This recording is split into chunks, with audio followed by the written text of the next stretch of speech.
Cuộc khơi ra gì trâu cơ đâu rau Mà có dân mua chỉ tao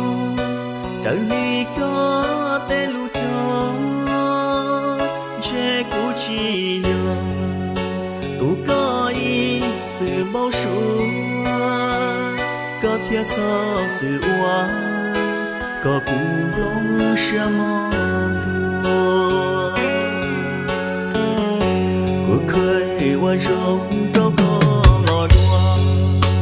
Cụ tao chê yo lúc qua mùa Vườn choa trâu có xóa nu Chê cú chi yo tù Có choa thia có lu Có cho kẻ hù Mua trâu cú thia trâu đu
Trâu cơ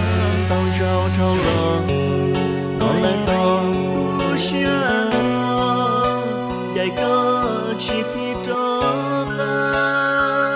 Gió kê hù ya ta Chà hoa ý ra đa năng Thea trò cú tu khăn Có bao tu năng chỉ lưu dụ tia